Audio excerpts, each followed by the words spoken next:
Ini salah satu publikasi, ya, publikasi sebentar, ini ketutupnya. Nah, ini dilakukan oleh ARI, ya. ARI yang melakukan ya, Autism Research Institute dipublikasikan di nomor 34, ya, publikasi nomor 34, ya, bulan Februari tahun 2008. Ya. Ini pertama kali studi mengenai biomedis, ya, gunanya terapi biomedis, Bapak Ibu. Jadi mereka melakukan survei, mereka membagikan kuesioner. Ya, jadi ARI ini sudah berdiri sejak tahun 1967. Ini tahun kelahiran saya, Bapak Ibu. Kalau Bapak Ibu belum tahu, jadi saya kelahiran tahun 67. Ya. Makanya saya rada buru-buru kalau mau terapi, mau ngobatin anak Bapak Ibu, karena saya takut sebentar lagi saya sudah pensiun. Ya. Saya sudah tidak keburu lagi untuk membantu Bapak Ibu. Ya.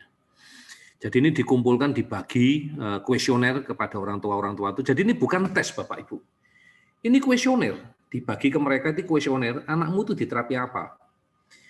Ini dikumpulkan dari 26.000 orang tua. Ini ya mantep ya, 26.000 orang tua.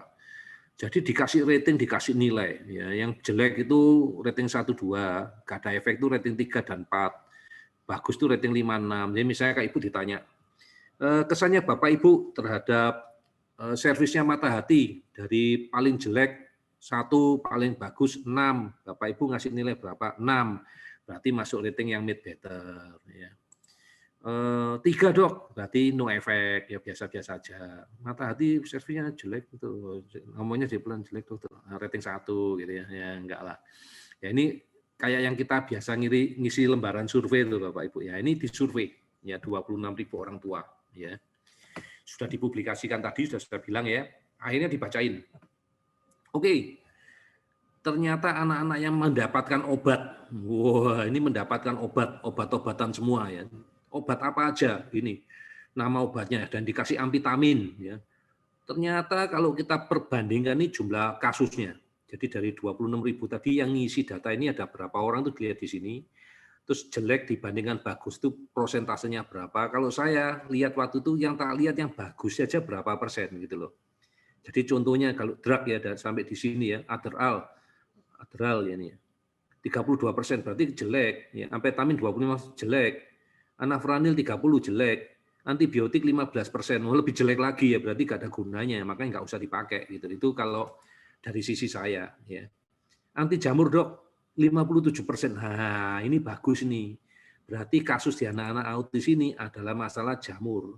Coba kita lihat anti jamur yang kedua, nistatin 50% juga bagus. Yang ini dari 57% dari 653 responder, ini 50% dari 1.388 responder. Berarti kurang lebih 700 orang mengatakan bagus. Berarti terapi ini harus kita pertimbangkan. Kalau ngomong anti jamur, berarti untuk mengobati, benar, jamur artinya anak-anak itu pasti punya disbiosis. Nah, itu caranya saya menyelidiki Bapak Ibu. Sebelum saya punya Asira. Ini kan sebelum saya punya Asira, saya cerita ke Bapak Ibu dulu ya. Jadi beginilah cara saya nanti, beginilah caranya Bapak Ibu belajar. Ya.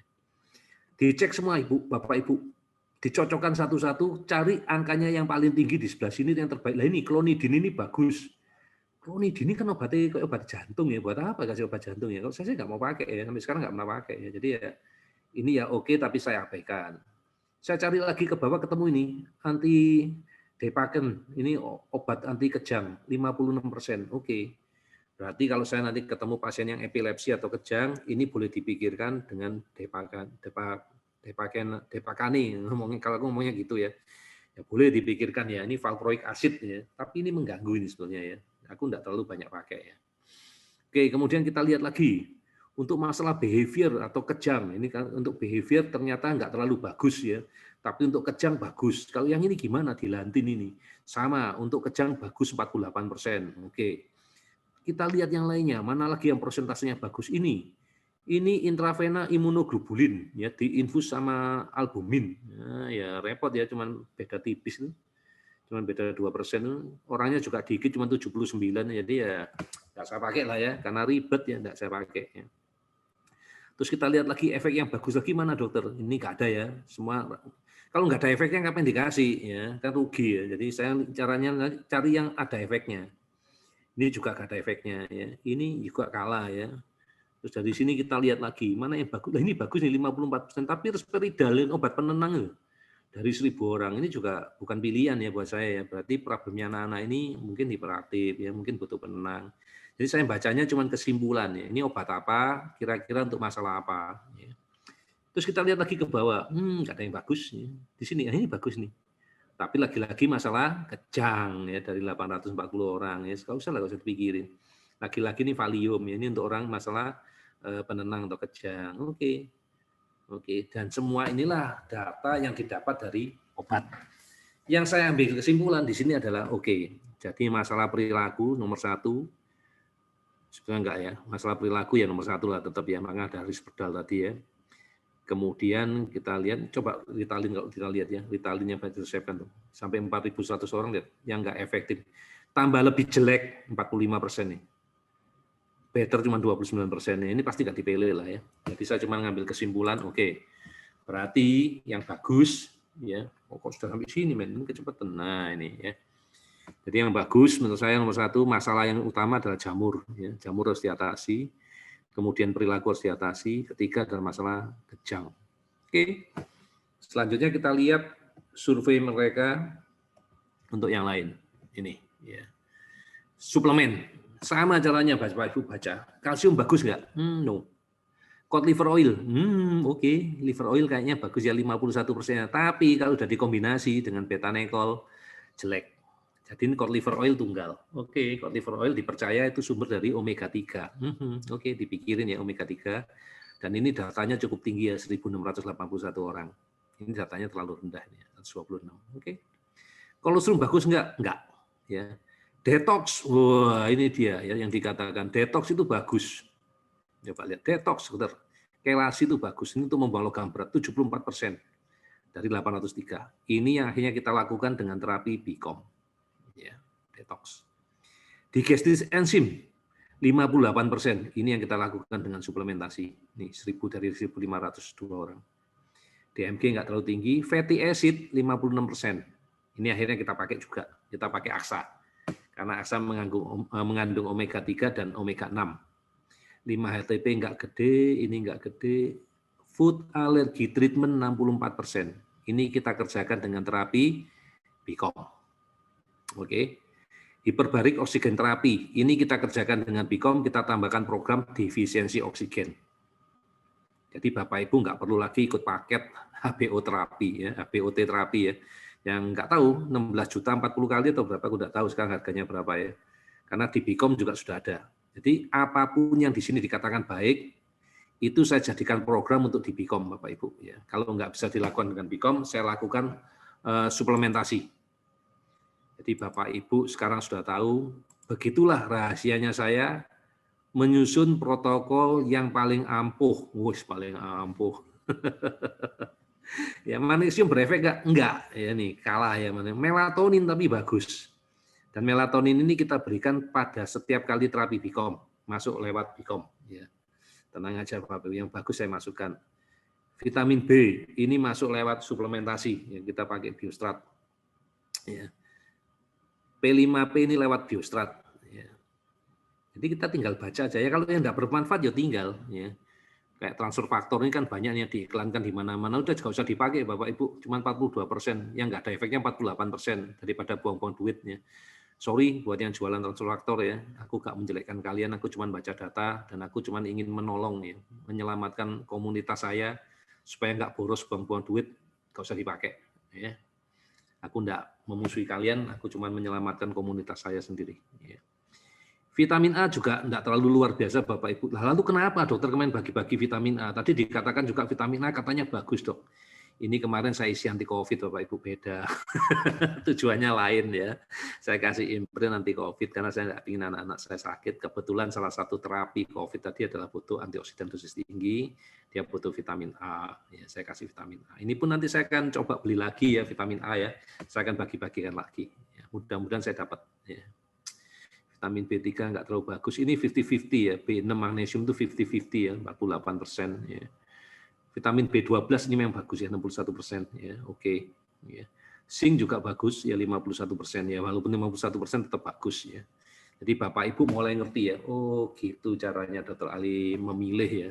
mana yang cocok, mana yang enggak, mana yang sampah, mana yang enggak ada gunanya, yaitu caranya saya tendang dari sini. Dan lalu saya perbandingkan jumlah pasiennya berapa. Kalau vitamin B12 ini cuma 98 orang, ini datanya enggak terlalu valid. Ya. Terlalu sedikit orangnya. Ya. Nah, nanti kita punya studi yang lain. Ya. Bagaimana dengan diet, dok? Ini yang namanya diet. Ya. Tapi enggak saya bahas panjang ya. Diet yang efektif yang mana ini? Candida kayak gini, Vingul kayak gini. Kalau gluten, casein free diet, dan datanya cukup banyak kan, ya kan. Kalau menghilangkan coklat, dok, menghilangkan telur. Nah ini ya datanya ya Bapak Ibu ya. Nanti Bapak Ibu belajar sendiri. Karena kalau di tempat kami, buat anak-anak yang waktu gabung pertama kali dengan kami tanpa diet, nggak usah diet. Karena ilmunya lain ya, ilmunya beda. Oke ya, paham ya Bapak Ibu ya. Ini ya caranya kita neliti kebutuhan suplemennya kita kayak apa. Jadi Bapak Ibu harus tahu dasarnya dulu, jangan tiba-tiba cuma minta, dokter kok dikasih ini, kok dikasih itu, dasarnya mana? Ini yang saya kasih ke Bapak Ibu. Ya, jadi kalau harapan Bapak Ibu tadi cuma dengar, saya cuma maunya minimal dok, duit paling minimal dapatnya paling maksimal. Sebetulnya sudah saya pilihkan tuh yang paling sedikit, yang paling maksimal. Ya, saya sudah nggak pakai yang lain. Tapi tetap nanti akan ada pertimbangan berdasarkan kriteria-kriterianya apa. Ini dari publikasinya yang tadi ya, ini sudah direvisi tahun 2013. Ya. Jadi ternyata angka yang paling bagus ya, ini Bapak Ibu, digestive enzyme, enzim. Saya tidak menganjurkan karbohidrat diet yang kayak apa, saya enggak lah. Karena apa? Repot Bapak Ibu, apalagi jumlah pasiennya enggak banyak. Ya. Jadi saya pakai data yang banyak, oke, pantesan Bapak Ibu nanti akan pasti dapat apa? Nutracare, ya. Itu yang paling aman ya. Mau dapat bukan chemical ya, satu-satunya yang alami yang paling aman ya Nutracare enzyme saat ini. Ya. Tahun depan enggak tahu. Kalau depan ada yang lebih bagus, ada yang lebih murah, ya sorry, mungkin akan kita ganti. Ya, karena salah satu kelemahan dari ya kelemahan ya kelebihan ya dari Nutracare ini mengandung fenugreek. Nah, fenugreek itu fenol. Ya. Jadi ada beberapa orang yang setelah minum setelah minum enzim dia jadi agak aktif. Tapi tidak ada masalah lah karena ya rata-rata ya namanya anak alergi ya bisa alergi terhadap apa aja kebetulan terhadap enzim. Ya, it's okay. Tapi inilah dewa penolongnya ya, enzim. Yang kedua dok, ini Bapak Ibu, yang nilainya tinggi 7.900 ya, menggunakan vitamin B6 dan magnesium. Padahal tadi dikatakan vitamin B6 dan magnesium tidak efektif, tapi data tahun 2013 bicaranya terbalik. Nih, P5P itu bagian dari vitamin B6, ini angkanya juga bagus. Jadi kebutuhannya kita adalah kebutuhan vitamin B6. Ya kan? Ya, nanti kalau butuh studinya ada di sini. Apalagi dokter yang dibutuhkan dokter suplemennya dokter. Oke ya. Ini yang dibutuhkan adalah vitamin B6 tadi sudah ada ya di atas sudah diberitahukan. Kemudian ini B6 sama magnesium. Jadi lagi-lagi B6. B12 ini dikenal sebagai suplemen bicara ya B12 ini. Kemudian zinc. Oke ya. Jadi hati-hati Bapak Ibu kalau mau ngasih suplemen. Kayak tadi dikatakan dok butuhnya asam folat. Ternyata angkanya asam folat cuma 45%. Bayangkan kalau Bapak Ibu disuruh beli ya model zaman dulu ya. Masing-masing satu botol nih, vitamin A-nya sendiri, kalsiumnya sendiri, folik asidnya sendiri, mana bangkrut Bapak Ibu. Nah sekarang kalau kita enak jadikan satu sama Biostrat, isinya ada di Biostrat semua. Jadi walaupun katanya folik asidnya dosisnya kurang efektif, siapa bilang kurang efektif? Ini kan dikombinasi sama yang lain. Kerjanya jadi jujur ada yang namanya efek sinergis. Ya, hasilnya jauh lebih baik. Ini yang pengalaman kita ya. Kita lanjutkan lagi penelitian. Apalagi dok suplemen yang dibutuhkan sama anak-anak kita. Fatty acid ini omega 3, 59%. Ini omega 3. Ya, kita pakainya Aksa. Ya. Nanti Bapak Ibu boleh ya download ini ada ya, studinya di ARI ini ada ya. Kemudian kita lanjut lagi.